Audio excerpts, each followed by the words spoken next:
किसी रिश्ते में किसी को इतनी बार भी उसकी गलतियों पे माफ़ मत करो कि गलतियां करना उसकी आदत बन जाए, क्योंकि एक बार ये गलतियां करना अगर आदत बन गई तो वो गलतियां गुनाह में बदल जाती हैं। हेलो नमस्ते माई करछी से कलम तक फैमिली, मैं हूँ रचना। कैसे हैं आप लोग? आई होप आप सब बहुत अच्छे होंगे, और ख़ास कर मेरी सारी प्यारी सुंदर सुंदर लेडीज़ जो कि सुबह से लेकर रात तक फुल टाइम अपने आप को घर गृहस्थी और बच्चे परिवार पूजा पाठ ऑफिस सब में अपने आप को पूरी तरह से झोंक देती हैं।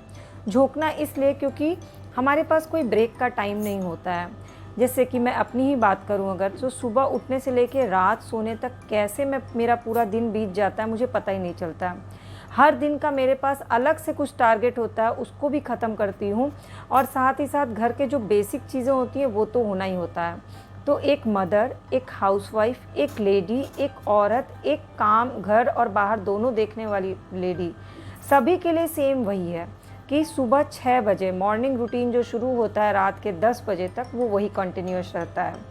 तो मेरी सुबह की शुरुआत फिर वही सब टिफ़िन बनाना, नाश्ता बनाना, और आज मैंने टिफ़िन में बनाया है कबाब पराठा रोल, वेज कबाब पराठा रोल, जिसकी बेसिक तैयारी मैंने रात को ही कर ली थी। सुबह में एक तरफ पैन पे कबाब बनाया और दूसरी तरफ पराठे बनाए। तो रचित को जब मैंने टिफ़िन में दिया तो रोल बना के ही दिया ताकि उसको स्कूल में ईजिली खाते बने। और आज ही रचित के स्कूल से मैसेज आया, पता चला कि मैक्सिमम बच्चे जो हैं वो कैंटीन के लिए खाने के लिए पैसे लेकर के आते हैं, और जिस दिन पैसे नहीं मिलते हैं तो बच्चे कहीं ना कहीं से चुरा लेते हैं। इससे एक गलत हैबिट डेवलप हो जाती है।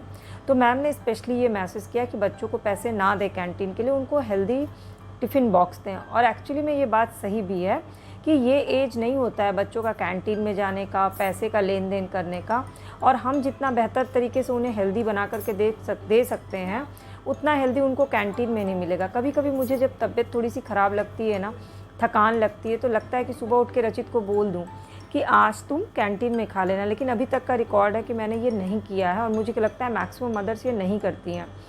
फिर रचित चला गया स्कूल, मेरे हस्बैंड भी निकल गए, और मैं लग गई घर के बाकी सारे काम जो हम सब करते हैं। वॉशिंग मशीन में कपड़े लगाना, वॉशिंग मशीन के सूखे हुए कपड़े स्टैंड से हटाना, कपड़ों को तह करना, तह करने के बाद प्रेस के कपड़े अलग रखना, बाकी कपड़े अलमारियों में अलग अलग लगाना। और ये सब जो है ना, ये डेली बेसिस के काम है, इनको हम चाह कर भी अवॉइड नहीं कर सकते। चाहे फैमिली में 2 मेंबर हो या 4 मेंबर, कपड़े इकट्ठे हो ही जाते हैं, खासकर स्कूल ड्रेस, ऑफिस गोइंग कपड़े। तो क्या होता है ना, इकट्ठे वॉशिंग मशीन में ज़्यादा कपड़े लगाने से वॉशिंग मशीन पे भी लोड पड़ता है और हमारे ऊपर भी पड़ जाता है। फिर जब मैंने वॉशिंग मशीन से कपड़े निकाल के मैं फैला रही थी तो मैंने देखा वॉशिंग मशीन थोड़ा गंदा हो गया था उसका। तो मैंने पूरा वॉशिंग मशीन का सारे पार्ट्स खोल करके आज वॉशिंग मशीन की डीपली क्लीनिंग की। उसमें मेरा 1 घंटा चला गया। बट ये जो क्लीनिंग का काम है ना, वो 90% लेडीज़ को पॉजिटिविटी देता है। लेकिन मुझे आज और भी काम करने थे, जैसे कि वीडियो बनाना था यूट्यूब के लिए, उसको एडिट करना था, साथ ही साथ एक ड्राइंग की वीडियो पोस्ट करनी थी। इसके अलावा रील्स भी कंपलसरी बनाना होता है, क्योंकि इंस्टाग्राम से मेरे पास मैसेज आ जाते हैं डेली रील्स पोस्ट का, तो वो भी बनाना होता है। और आज कुछ लोगों के मेरे पास मैसेज आए तीज से रिलेटेड, जब मैंने तीज की तैयारी शुरू की उससे रिलेटेड। तो आज मुझे बाज़ार जाना था, लेकिन आज फिर से मैं बाज़ार नहीं जा पाई क्योंकि यहाँ बारिश का मौसम हो गया था, और रचित का ट्यूशन छुड़ा करके, मेरा ट्यूशन टाइम में ही बाज़ार का टाइम होता है, लेकिन कल उसका हिंदी का एग्ज़ाम है, तो मैंने ट्यूशन पढ़ाया और बाज़ार नहीं की कि अब कल चली जाऊँगी। तो उसी पे मुझे ध्यान आया कि बहुत सारे लोग तीज के पूजा में क्या क्या लगता है, सामग्री क्या क्या खरीदनी है, वो बताना था। खैर, कपड़े फैलाते समय मैं यही सोच रही थी कि कपड़ों के भी कितने सेक्शंस होते हैं। कलर्ड कपड़े अलग लगाओ, सफ़ेद कपड़े अलग लगाओ, रंग छोड़ने वाले कपड़े अलग लगाओ, या तो फिर हाथ से धुल लो। कुछ कपड़े ऐसे होते हैं जो आप वॉशिंग मशीन में नहीं लगा सकते। फिर कल सब्ज़ी डिटेल में लेकर के आई थी, तो सब्ज़ी को खाली करना था। तो प्याज, लहसुन और टमाटर और आलू का अलग सेक्शन होता है, ग्रीन वेजिटेबल्स के अलग सेक्शन होते हैं। मेरे वेजिटेबल बॉक्स में शिमला मिर्च, बीन्स, ये 2 सब्ज़ी हमेशा रहती है, क्योंकि बहुत सारी ऐसी चीज़ें बनाते हैं, बचा हुआ चावल है या जो भी है, जिसमें मुझे शिमला मिर्च, बीन्स की ज़रूरत पड़ जाती है। ये कंपलसरी सब्ज़ी होती है। जब हम सब्ज़ी की पर्ची बनाते हैं ना, तो हमें समझ नहीं आता है कि हम क्या मंगाएं। तो मैं क्या करती हूँ ना, हर हफ्ते सब्जियों को चेंज करती हूँ। अगर इस हफ्ते जो सब्ज़ी मंगा ली, जैसे कि परवल मंगाया, लौकी मंगाई, भिंडी मंगाई, मशरूम मंगाया, तो अगले हफ्ते चेंज कर लूँगी। इसको कर दूँगी बोड़ा, कच्चा केला, नेनुआ, लौकी, तो ऐसा अभी गर्मी के सीज़न में बहुत सब्जियां मिलती हैं। हमारी ही आदत होती है कि रोज़ रोज़ हम गर्मी में परवल और जाड़े में गोभी, पत्ता गोभी खाते हैं। अगर आप ध्यान से देखिए तो सब्जियों के बहुत ऑप्शन होते हैं और एक ही सब्ज़ी को कई तरह से बनाया भी जा सकता है अलग अलग टेस्ट के साथ। तो मैं एक्चुअली में रेसिपीज़ इसीलिए शेयर करती हूँ आपसे, ताकि आप एक ही सब्ज़ी को अलग अलग तरह से बनाएं तो आपके घर वाले भी मन से खाएंगे और आपको भी कुकिंग में बहुत इंटरेस्ट आएगा। तो मैंने सारी सब्जियां लगाई, धनिया पत्ती और जो हरी मिर्च होती है उसको प्लास्टिक के उसमें रखने से वो जल्दी ख़राब नहीं होता है। और कुछ सब्जियां मैंने पैकेट सहित इसलिए रखी हैं क्योंकि छोटे छोटे हैं ना, भिंडी मिक्स हो जाती है, तो मैंने पैकेट को ही खोल करके रख दिया क्योंकि ये अगले ही टाइम यूज़ हो जानी। मैं बहुत ज़्यादा सब्जियां नहीं लाती हूँ इकट्ठे, एक दिन का 1.5 दिन का लाती हूँ, फिर अगले दिन फिर ले आती हूँ, क्योंकि सब्जियां फ्रिज में स्टोर करके रखने से फ़ायदा नहीं अगर सब्ज़ी मंडी सामने ही है। और इतना काम करते करते तक 11 बज गया था। घर की क्लीनिंग, डस्टिंग, सारा सफाई करना, और अभी मेरी हाउसमेड है, उनके घर में भी किसी की डेथ हो गई है तो वो भी छुट्टी पे हैं, तो झाड़ू पोछा करना, ये सब करते करते 11 बज जाता है।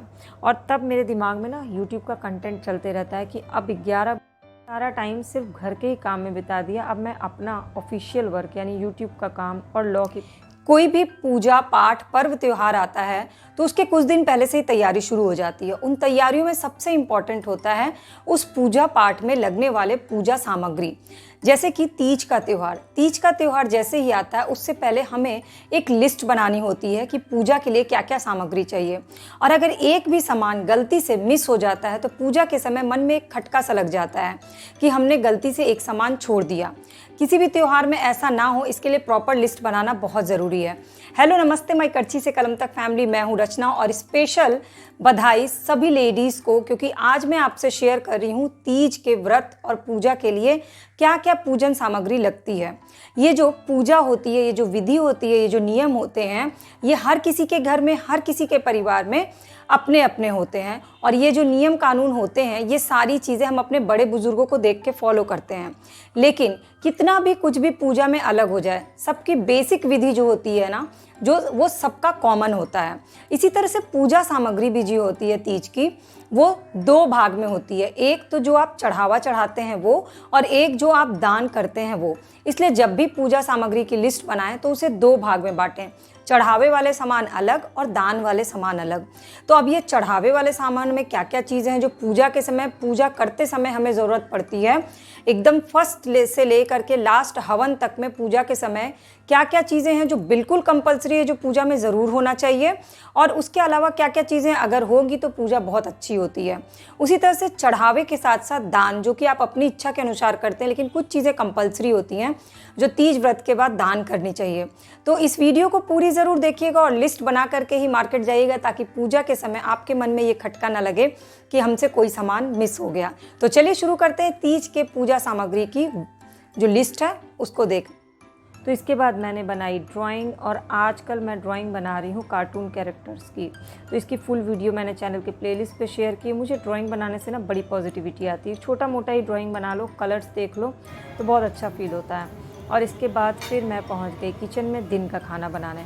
मीन्स आप सोचिए, नहाना धोना, पूजा पाठ करते करते 11:30, और फिर खुद रेडी हुई, कैमरा स्टैंड लगाया, सारा कुछ किया, और उसके बाद फिर ड्राइंग की वीडियो बनाई, एक और वीडियो बनाई है मैंने, और फिर 12 साढ़े 12 बजे मैं खाना बनाने में लग गई। तो वही आज मैंने बनाया बैगन टमाटर का भून करके चोखा, चने की दाल लौकी वाली, साथ ही साथ फ्रूट्स का रायता, और बोड़ा आलू की एकदम सूखी भुरभुरे मसाले की सब्ज़ी, चावल, और साथ में काट लिया था सैलड।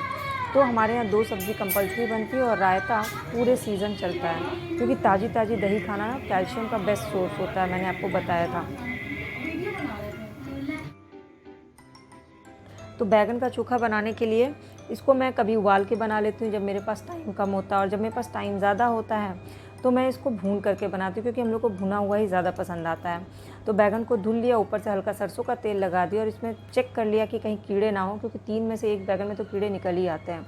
फिर इसमें ऐसे छेद करके छिले हुए लहसुन डाल दिए। लहसुन और मिर्चा अंदर डाल के जब बैगन भूनते हैं ना तो बहुत अच्छा बनता है। मुझे ये चोखा सत्तू के पराठे या लिट्टी के साथ बहुत पसंद है, लेकिन चने का दाल जो लौकी वाला होता है उसके साथ भी बैगन का चोखा बहुत अच्छा लगता है, और रचित को भी बहुत पसंद आता है। तो मेरा तो मेन्यू कार्ड जो है ना वो रचित और मेरे हस्बैंड के पसंद के अकॉर्डिंग बनता है।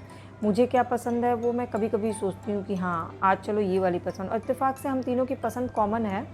मेरे हस्बैंड सब कुछ खाते हैं, बहुत मन से खाते हैं, रचित के साथ भी वही है। तो मुझे फुल इंडिपेंडेंट हूँ मैं, पूरी स्वतंत्रता के साथ मैं बनाती हूँ जो मेरा मन करता है, ताकि क्योंकि पता है कि जो बना रहे हैं सब मन से खा रहे हैं। फिर बैगन को भून लिया और उसके बाद मैंने टमाटर को दोनों साइड एक एक टमाटर को भून लिया। टमाटर को भूनने से पहले बीच से हल्का सा काट दिया था, नहीं तो टमाटर फट जाते हैं। इसके बाद इसके छिलके को उतार दिया। अगर यही पता है कोयले और इसी चीज़ पे भूनो ना तो ये बहुत टेस्टी बनता है। मुझे वो कोयले वाला कंडे वाला जो चोखा होता है ना, इसको भरता कहते हैं, वो बहुत अच्छा लगता है। बहुत लोग इसको बैगन टमाटर की चटनी भी कहते हैं। इसका छिलका उतार दिया और अब इसको अच्छे से हाथ से मैश कर लूँगी। मैंने देखा बहुत सारे लोग ये गलती करते हैं कि बैगन टमाटर जो भी चोखा बनाते हैं पहले सारी चीज़ें डाल देते हैं, उसके बाद हाथ से मैश करते हैं। तो क्या होता है ना, हाथ में मिर्ची और सब चीज़ें लगती है तो बहुत हाथ छरछराता है। तो हमेशा ये करना चाहिए कि पहले आप इसको मैश कर लीजिए, फिर बाद में सारी चीज़ें मिला के चम्मच से मिक्स कर लीजिए। तो मैंने पहले हाथ से अच्छे से मैश कर लिया। दूसरा, जब भी मैं चोखा चटनी ऐसा कुछ भी बनाती हूँ तो उसमें सारे आइटम जो है ना वो कूट के डालती हूँ, ताकि दांत के नीचे ना आए, कच करता है ना, फिर बच्चे नहीं खा पाते हैं। तो मैंने मिर्चा, लहसुन और अदरक को बारीक दरदरा सा कूट लिया और प्याज बारीक काट के डाल दिए इसमें, और धनिया पत्ती मिली हुई थी तो धनिया पत्ती डाल दिया, और आधा नींबू का रस। अब इसमें बचा था नमक, तो नमक सबसे लास्ट में इसलिए डाल रही हूँ क्योंकि पहले मैं मिलाऊंगी इसमें अचार का तेल। तो अचार का, मिर्ची के अचार का तेल बैगन के चोखे में बहुत अच्छा लगता है क्योंकि वो मिर्ची का तीखापन भी आ जाता है। तो मैंने 1 चम्मच अचार का तेल डाला, इसमें ऑलरेडी नमक होता है। फिर उसी अकॉर्डिंग मैंने नमक बाकी इसमें मिला दिया और इसको मिक्स कर दिया। तो खाना मेरा तैयार हो गया। और खाना बनाते बनाते मैं घड़ी देख रही थी क्योंकि रचित को स्कूल से लाने का टाइम हो गया था। दौड़ते भागते मैं स्कूल पहुंची उसको लेने के लिए, और मैंने सोच लिया था कि आज मैं लौटते समय ऑटो से आऊँगी उसके साथ, क्योंकि आज यहाँ पे बहुत ज़्यादा उमस थी और हिंदी दिवस था आज। पहले ये बताओ हिंदी में, ये बताओ आज हिंदी दिवस में क्या हुआ, हिंदी में क्या चेंजेस था? गुड मॉर्निंग की जगह सुप्रभात, और थैंक यू की जगह धन्यवाद बोला। तो और आज पूरे दिन हिंदी में बात करने का मौका मिला, बहुत खुश हो गए थे। और हमको ऑटो मिल गया, हम इस बात पे आ गई है। चलो देखते हैं। जीवन के दिन छोटे सही, हम भी बड़े दिल वाले, कल की हमें फुर्सत कहाँ, सोचें जो हम मत वाले। जीवन के दिन छोटे सही, हम भी बड़े दिल वाले, चल। सुप्रभात दोस्तों, कैसे हो आप सभी लोग। आज मैं रचित एक कविता सुनाने वाला हूँ, रामधारी सिंह ने लिखी है। चलिए शुरू करते हैं। हटकर बैठा चांद एक दिन माता से यह बोला, सिलवा दो माँ मुझको ऊन का मोटा एक झंगोला। सनसन चलती हवा रात भर, सनसन चलती हवा रात भर, जाड़े में मैं मरता हूँ, ठिठुर ठिठुर कर किसी तरह मैं यात्रा पूरी करता हूँ। Thank you. तो उसके बाद फिर मैंने 2 घंटे रचित को ट्यूशन पढ़ाया, और ट्यूशन पढ़ाने के बाद रचित चला गया खेलने। आँख का लिख चुके हो, नेत्र, चक्षु और लोचन, है ना, नयन भी। मित्र का, साथी, दोस्त और सखा। माता का लिखा है तुमने माँ, अम्बा और जननी। गुरु का लिखा है गुरु। ग पर छोटा ऊ गुरु। गो और छोटा हो के मतलब और र पर कैसे होता है ऊ का मात्रा? र पर छोटा हो के मतलब र पे तो एक ही होता है ना बेटा। गुरु का शिक्षक, अभी तो शिक्षक दिवस मनाया ना तुमने? शिक्षक दिवस। हाँ, अभी टीचर्स डे मनाया ना 5 सितंबर। आज हिंदी दिवस है, लेकिन अभी 5 सितंबर को टीचर्स डे। शाम को वॉक करने के बाद, चाय पीने के बाद रचित और रचित के पापा खेल रहे थे चेस और मैं बना रही थी खाना। अब आज रात में खाने में मैंने क्या बनाया, तो खाने में मैंने बनाया सभी का फेवरेट चिली मशरूम ड्राई, और ये हम सबको बहुत पसंद आता है और मशरूम बहुत ज़्यादा हेल्दी होता भी है। खैर, आज की ब्लॉग में आपको सबसे अच्छा क्या लगा, ड्राइंग, रील या कोई रेसिपी, वो मुझे कमेंट करके ज़रूर बताइएगा।